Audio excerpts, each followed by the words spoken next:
Hi, my name is Pauline and I am a career coach with My Career Angels. Today I'd like to talk about job searching and Christmas. And do these two go hand in hand? Well, the answer is surprisingly yes. You can, in fact, keep looking for work during the holiday period. This podcast is your go-to guide for landing your dream job. Think of it as your free masterclass packed with all the tips, advice, and strategies you need to take your career to the next level. I first would like to address that I understand that a lot of people right now can feel incredibly demotivated. They spent a good part of 2024 looking for work and they haven't been successful. And now the holidays have come around, it's the end of the year. There feels like there is no hope at all. What is now the point? We might as well give up. I understand that disappointment, stress, and feeling of not continuing with this journey. And you might even be questioning if it's worth continuing this pursuit in 2025. Now, I'd like to give some tips on how you in fact can maximize this time to your advantage. I'm not here to give you some toxic positivity. I don't believe in that, and I'm not here to tell you, hurrah, keep going, you can do it just a little bit more. None of this. If you need to take the time out, take the time out. Work will always be there. It is always and forever flowing. But I'd like to address a few key points. I'd first like to talk about why it has been so hard finding a job and how you can improve your chances, not just through the holiday period, but carry this on to 2025. And so I do hope that at the end of this, you will feel a lot more motivated because you'll have a whole new approach. So, first, the elephant in the room. Why is it so hard to find employment? Well, it is an employer's market. I had done some research and I looked at the government website at their trends of the employment market. And according to the government website, employment has not decreased. And in fact, employment opportunities has increased. It is not 100% correct. Now, I have not done my own research. I am not out there in the trenches gathering data and building on statistics and mulling over those numbers. But what I am doing is talking to individuals. I am talking to job seekers, people like you and me. And I am hearing the same thing over and over again, that employment is impossible to gain and that people have been looking for months. Some people have applied to even 100, 200, 300 jobs and not even getting a phone call. Or other people are going to multiple interviews and in the last round don't get the offer, even though the interview went really well. Why is this? Why do the numbers show one thing and when you talk to other people, they tell you a completely different story? It is because it is an employer's market. Now, employment may not have gone down because a lot of people are scared to quit. Doesn't mean that a lot of people don't want to be in the jobs that they are in now. In fact, I think majority are trying to seek better or alternative work, whether it's a career change or whether it's just something else somewhere else, even if it's doing the same thing, doing it elsewhere, which I understand. Now, the reasons are varied, but majority of it is either a unsupportive toxic work environment or bad pay. Now, with the cost of living going up, a lot of us are seeking better employment, trying to get a better income for the services that we are doing. And most of us deserve it. So a lot of us are looking for work, but a lot of companies are not hiring. So why then does it look like there's a lot of jobs out there? And why is the data showing that there's a lot of employment? It's because of fake jobs. Like Trump says, fake news. This is the issue. There's a lot of fake jobs. Ghost jobs is the technical term, I think. Ghost jobs. It is out there for a lot of different reasons. Now, I can't speak for every organization on their motivation for putting up this ghost job and even hosting fake interviews. It can be for a multitude of reasons. It can be to collect data. So a recruitment agency perhaps would like to build on their database. So by you submitting your application, you enter their database, and then they can sell their services better to companies by showing them what a healthy database they have. Other companies could be doing it for money, to show that they are hiring, that they can get maybe government subsidies, or to show their competition or just the general market, the public out there, that they're doing really well and they're expanding. It's an illusion, smoke and mirrors. So this leaves you, the job seeker, in a very horrible position, and in a position where you think that you are doing something wrong. Now, I cannot speak for every job seeker out there. I have not seen all of your resumes. So the first thing is that you do need to make sure that your resume aligns to the job. The second thing is you need to make sure that your LinkedIn is representing you in the most effective way. But if you're doing everything right and you're still not getting work, then you need to find another way of doing things. And this is where I'm now going to talk to you about how you can start applying this other way during the holiday period.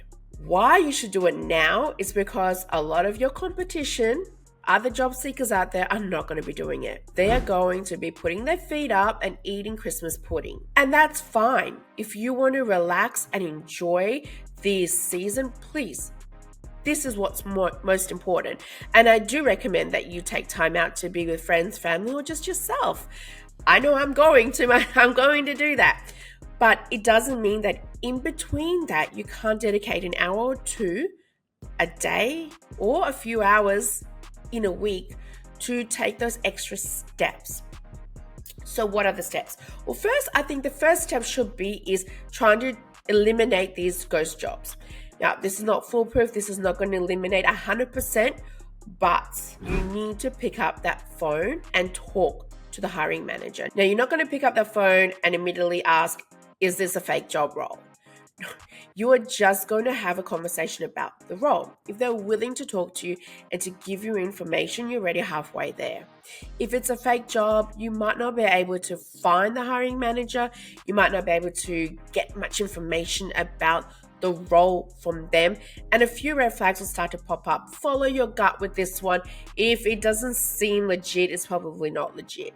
But if you get a hiring manager willing to talk to you about the position, the opportunity, who they're looking for, what the role entails, then there's a good chance that it's a legit role. The other thing is that you need to do is start networking. Your network is your net worth. Remember that. In such a volatile job market where there's a lot of competition, you need to find employment from a different door. And the best door will be the old school networking. A network is not going to refer you to an opportunity that doesn't exist. Why is this? It's because they want to save face. They don't want to look like the ass showing you a role that is not there. The same way that they're not going to put you forward to a role if they don't think that you can do the job, because you represent them as well. This is why you should attend networking events. They're still happening. During the holiday period, they're there. If you want to find where they are, then there are a few different avenues that you can search for them. One of them is my favorite. It's called Meet Up. You can find it online, or you can download the app, and it will show you various networking events within your industry and area.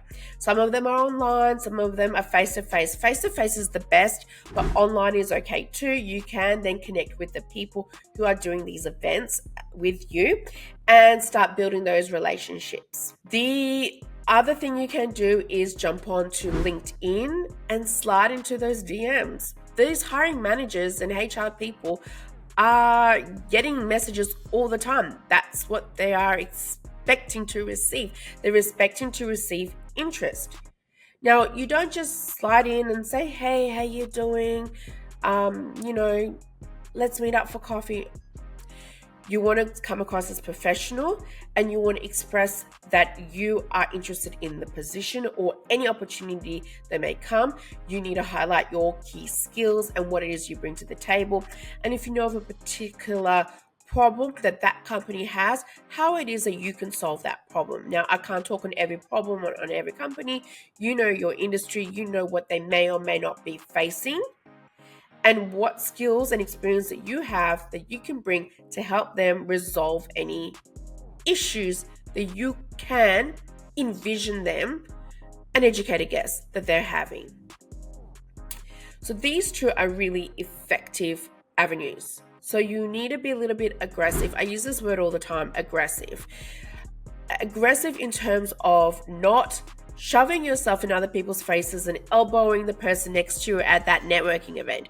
Aggressive as in taking action, putting yourself out there beyond the resume. Download a QR code that has your details on it, like a electronic business card. You should have your LinkedIn, you should have your email and phone number. You can easily message that digital business card to anyone that you meet, and immediately they will have your data. Follow up with them.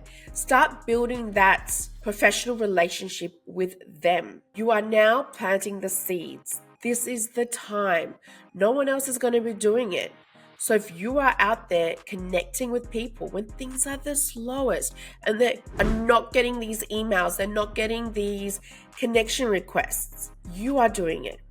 Do you think that life suddenly stops because it's Christmas? People are right now going out, shopping, doctor's appointments, getting their car serviced, filling up petrol, booking holidays, going and meeting up with family and friends. Life is continuing. Typically, companies only shut down for a week or two, so you can choose to maximize your time between now and Christmas and plant those seeds and set things up for 2025. You can send an application and get the hiring manager to call you today to organize an interview for week 2 in Jan. Hiring managers are still sitting there at their desks. They're still waiting for resumes to come through. Even though there are ghost jobs, doesn't mean there aren't real jobs out there. And this is also why you need to apply to as many roles as possible. You need to put as many eggs into as many baskets as possible, as opposed to all your eggs into one basket, and the basket might not even be real. So I know I've talked a lot about the things that you can do, and really it just comes down to networking. But of course, there are a lot more. There is ensuring that your resume is indeed representing you in the best way possible. Your resume is the first impression that a hiring manager is going to have of you. So this might also be a great time to reassess and reevaluate the way your resume looks and feels. And is it selling you? Does it have your voice? And is it talking about your key skills and achievements and what it is that you bring to the table? Is your resume also aligned to the job role? The second is your LinkedIn. Take this time to update it. Give it a makeover, a little refresh. Give it a facelift, a Christmas Botox experience, if you will. Update your profile photo. Make sure that it is showing a very professional image. Put in a banner. Stand out. Show a bit of personality through that banner, that little pop of color to attract the eye. Make sure that everything is up to date in terms of your experience and skills, and make sure that you are using keywords throughout that align to the role you're looking for. If you feel that you still need a bit more help and support, then the link below is to our free guides. These guides cover things like resume writing, interview skills, and job searching. Well, have a very Merry Christmas, and until next time.